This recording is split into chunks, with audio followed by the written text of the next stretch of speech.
नमस्कार। अरुणाचल समाचार में आपका स्वागत है। मैं हूं यारमता सिंह। आइए बुलेटिन में सबसे पहले देखते हैं मुख्य समाचार।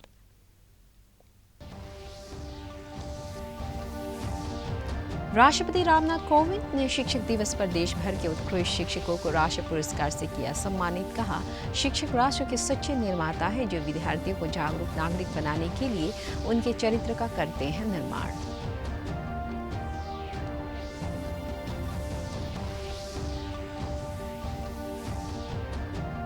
शिक्षक दिवस के अवसर पर कोविड-19 के दिशा निर्देशों के बीच राजधानी ईटानगर सहित राज्य के कई जिलों में शिक्षक दिवस समारोह सादगी के साथ आयोजित। कृषि मंत्री तागे ताकी ने उल्लेखनीय सेवाओं के लिए 40 शिक्षकों को राज्य पुरस्कार से किया सम्मानित।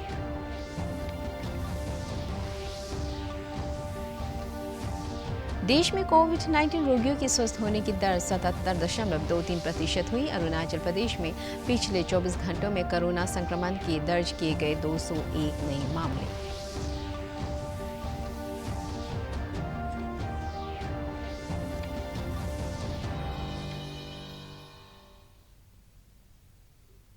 राष्ट्रपति रामनाथ कोविंद ने कहा है कि शिक्षक वास्तविक में राष्ट्र निर्माता है और वे हमारे बच्चों के चरित्र निर्माण का आधार तैयार करते हैं ताकि वे देश के जागरूक नागरिक बन सके। आज शिक्षक दिवस के अवसर पर वीडियो कॉन्फ्रेंस के माध्यम से शिक्षकों को राष्ट्रीय पुरस्कार प्रदान करने के बाद राष्ट्रपति ने कहा कि केवल अच्छी इमारत, महंगे उपकरण या सुविधाएं ही एक अच्छे स्कूल का निर्माण नहीं करते हैं। उन्होंने कहा कि शिक्षकों का समर्पण एक अच्छा स्कूल बनाने का महत्वपूर्ण पहलू है। श्री कोविंद ने कहा कि शिक्षकों को शिक्षा प्रणाली में मौलिक परिवर्तन का केंद्र बनना चाहिए। उन्होंने कहा कि नई शिक्षा नीति के अनुसार योग्य शिक्षकों के लिए हर संभव कदम उठाए जाने की आवश्यकता है। इस अवसर पर 47 शिक्षकों को सम्मानित किया जिन्होंने अपनी प्रतिबद्धता से शिक्षा गुणवत्ता में सुधार लाने में महत्वपूर्ण योगदान किया। शिक्षा के प्रति जागरूकता फैलाने के लिए राष्ट्रीय पुरस्कार से सम्मानित किया। शिक्षण को बढ़ावा देने के लिए शिक्षकों को अभिभावकों के साथ भागीदारी करनी होगी ताकि वे बच्चों के साथ इस प्रक्रिया में सहयोगी बने और उन्हें रुचि के साथ सीखने के लिए प्रेरित भी करें। आप सबको अपने विकास के लिए शिक्षा में हो रहे बदलावों के बारे में जानना होगा और इसके लिए लगातार डिजिटल तकनीक का उपयोग करना होगा। हमें यह भी सुनिश्चित करना है कि डिजिटल माध्यम से पढ़ाई करने के साधन ग्रामीण, आदिवासी और दूर दराज के क्षेत्रों में भी हर वर्ग के हमारे बेटे बेटियों को प्राप्त हो सके। शिक्षा व्यवस्था में किए जा रहे बुनियादी बदलावों के केंद्र में अवश्य शिक्षक ही होने चाहिए। नई शिक्षा नीति के अनुसार शिक्षकों को सक्षम बनाने के लिए हर संभव कदम उठाए जाने की आवश्यकता है। इस नीति के अनुसार हर स्तर पर शिक्षण के पेशे में सबसे होनहार लोगों का चयन करने के प्रयास करने होंगे। साथ ही शिक्षकों की स्वायत्तता व उनके सम्मानपूर्वक स्थान को सुनिश्चित करने के प्रयास जारी रखने होंगे। शिक्षक दिवस के अवसर पर राज्य में भी कोविड-19 के दिशा निर्देशों के बीच राजधानी ईटानगर सहित कई जिलों में शिक्षक दिवस समारोह सादगी के साथ आयोजित किए गए। ईटानगर में दोरजी खांडू कन्वेंशन सेंटर में आयोजित एक समारोह में राज्य के 40 शिक्षकों को राज्य पुरस्कार से सम्मानित किया। पुरस्कार प्राप्त करने वालों में 4 महिला शिक्षक भी शामिल हैं। राज्य सरकार की ओर से सम्मानित किए गए शिक्षकों को एक मेमेंटो, शॉल, सम्मान पत्र और 25,000 रुपये की राशि प्रदान की गई।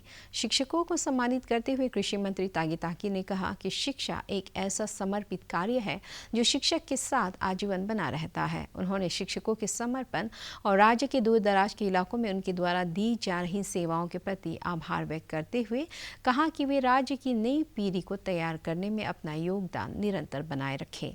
इस अवसर पर पुरस्कार प्राप्त शिक्षकों ने भी स्वर्गीय डॉक्टर सर्वपल्ली राधाकृष्णन के आदर्श को याद करते हुए कहा कि शिक्षक की भूमिका उसके लगन और परिश्रम से जुड़ी हुई है और यही उसे समाज में एक अलग पहचान दिलाता है। शिक्षक दिवस के अवसर पर राज्यपाल डॉक्टर बी.डी. मिश्रा और मुख्यमंत्री पेमा खांडू ने शिक्षक दिवस के अवसर पर राज्य के सभी शिक्षकों को बधाई दी है।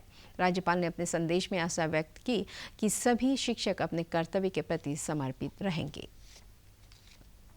इतना युगों बीत गए पर टीचर और स्टूडेंट का रिलेशन बरकरार रही। आप जिस हिसाब से आज तक करते आए हैं उसमें कमियां आने ना देना है और जितना बचे हैं आपका सर्विसेज हमारा स्टेट के लिए बचा हुआ सर्विस को भी भरपूर आप लोग इस्तेमाल करते हुए और गहराई से एजुकेशन इम्पार्ट करने का कोशिश करें। जब आप रिटायर होंगे उसमें भी आप अपना अपना गांव में, गली में, शहर में रहते हुए जितना हो सके टीचर्स प्रोफेशन को ना भूलते हुए अपना अंतिम सांस तक आप लोग नॉलेज इम्पार्ट करने का कोशिश करें। और मेरा पूर्ण विश्वास है आप लोग ये करेंगे और ऐसा आपको करने के लिए मेरी ओर से, सारा अरुणाचल वासियों के ओर से बहुत बहुत शुभकामनाएं देते हैं। मेरे ओपिनियन के अनुसार केंद्र सरकार ने कहा है कि देश में कोविड-19 के मरीजों के ठीक होने की दर 77.23% हो गई है। स्वास्थ्य मंत्रालय ने कहा है कि ठीक होने वालों की संख्या 31 लाख से अधिक हो गई है। स्वस्थ होने वाले लोगों की संख्या में लगातार वृद्धि से देश में कोविड मामलों की संख्या में कमी आई है और अब ये कुल मामलों का 21.04% हो गई है। इस संबंध में केंद्र सरकार की नीतियों के प्रभावशाली क्रियान्वयन और टेस्ट, ट्रैक और ट्रीट नीति से स्वस्थ होने की दर बढ़ी है और मृत्यु दर में कमी आई है। इस समय भारत में मृत्यु दर 1.73% है, जो विश्व में सबसे कम है। देश में पिछले 24 घंटों में 86,432 नए मामले सामने आने से कुल सक्रिय मामलों की संख्या 8,86,000 हो गई है। पिछले 24 घंटे में 1,089 मौतें हुई हैं। मरने वालों की संख्या कुल मिलाकर 69,561 हो गई है। राज्य में कोविड संक्रमण के मामलों में लगातार बढ़ोतरी हो रही है। राज्य के स्वास्थ्य सेवा निदेशालय के अनुसार शुक्रवार को प्रदेश के 19 जिलों से कोविड-19 के 201 नए मामले दर्ज किए गए हैं, जिनमें 56 मामले ईटानगर राजधानी क्षेत्र से, 42 वेस्ट सियांग से और 17 मामले पापुमपारे जिले से दर्ज किए गए हैं। राज्य के स्वास्थ्य अधिकारी के अनुसार वेस्ट सियांग जिले में कुछ दिनों पहले एक पिकनिक और डीजे पार्टी में शामिल लोगों में से अब तक 58 लोग कोरोना पॉजिटिव पाए जा चुके हैं। राज्य में कोविड संक्रमण के सक्रिय मामलों की संख्या बढ़कर 1,487 हो गई है, जबकि अब तक 3,000 से ज़्यादा मरीज स्वस्थ हो चुके हैं। राज्य में कोविड से ठीक होने वालों की दर लगभग 69% हो गई है। उल्लेखनीय है कि प्रदेश में पिछले एक सप्ताह के दौरान कोविड संक्रमण के मामलों में तेजी आई है। रक्षा मंत्री राजनाथ सिंह और चीन के रक्षा मंत्री जनरल वेई फेंगहुआन ने भारत चीन सीमा की घटनाओं और दोनों देशों के संबंधों पर विस्तार से बातचीत की। दोनों मंत्रियों ने शंघाई सहयोग संगठन की बैठक से अलग कल मॉस्को में मुलाकात की। रक्षा मंत्री के कार्यालय ने बताया है कि श्री सिंह ने इस बात पर जोर दिया कि चीन के सैनिकों की बड़ी संख्या में तैनाती, उनका आक्रामक व्यवहार और यथास्थिति बदलने की एक तरफा कोशिश सहित चीन की सेना की कार्रवाई द्विपक्षीय समझौते का उल्लंघन है। श्री सिंह ने पिछले कुछ महीनों में भारत चीन सीमा क्षेत्र के पश्चिमी सेक्टर में गलवान घाटी सहित वास्तविक नियंत्रण रेखा पर घटनाक्रम को लेकर भारत की स्थिति से चीन के रक्षा मंत्री को अवगत कराया। रक्षा मंत्री ने स्पष्ट रूप से कहा कि एक तरफ जहां भारतीय सेनाएं हमेशा ही सीमा प्रबंधन के प्रति जिम्मेदार दृष्टिकोण अपना रही है, वहीं भारत की संप्रभुता और क्षेत्रीय अखंडता को संरक्षण प्रदान करने के लिए उनकी प्रतिबद्धता भी बनी हुई है।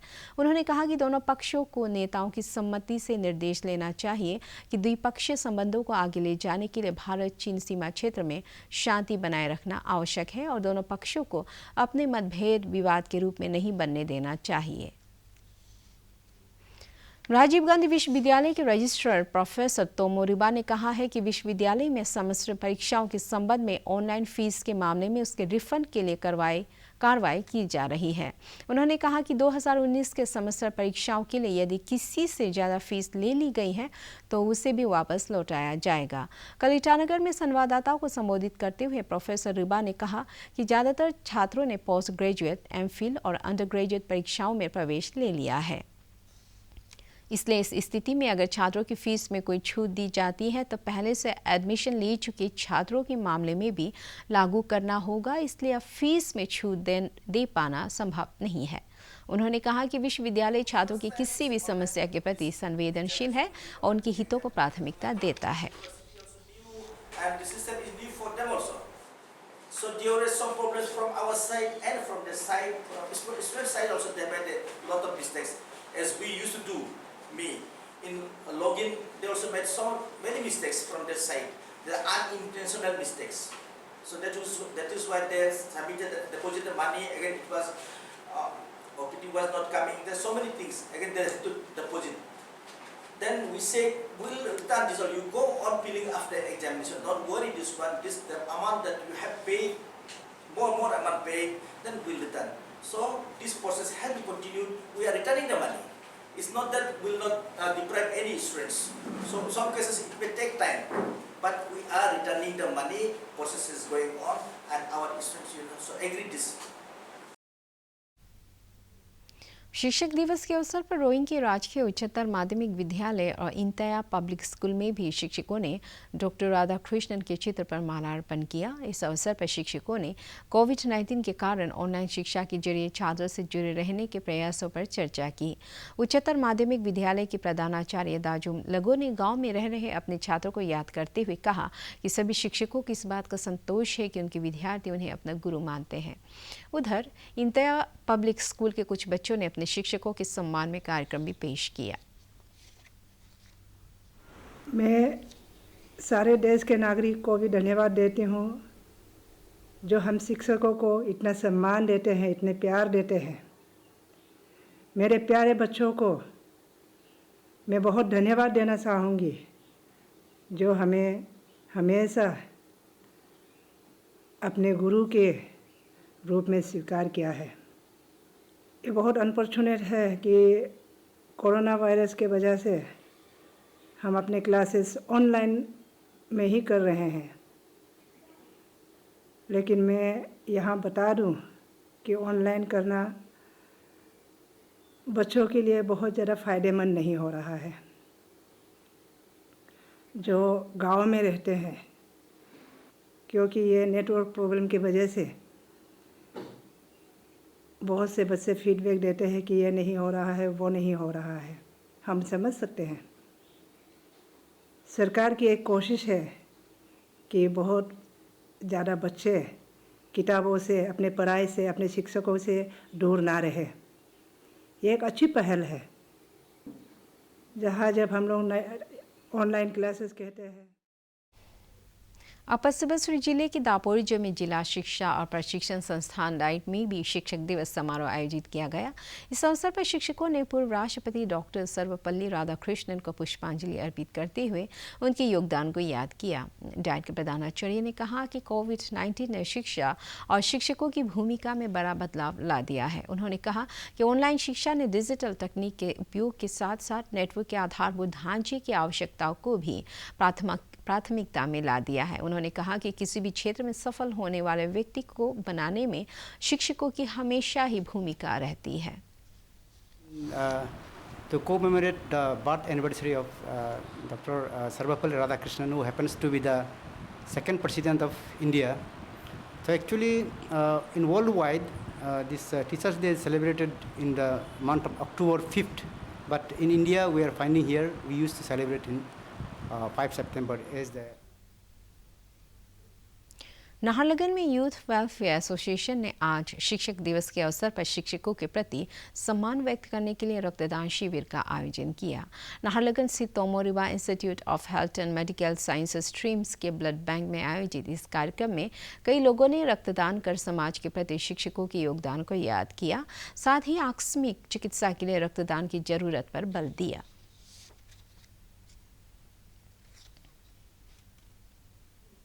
59वें शिक्षक दिवस के अवसर पर आज ईस्ट सियांग जिले के पासीघाट शिक्षा सदन में एक कार्यक्रम आयोजित किया गया।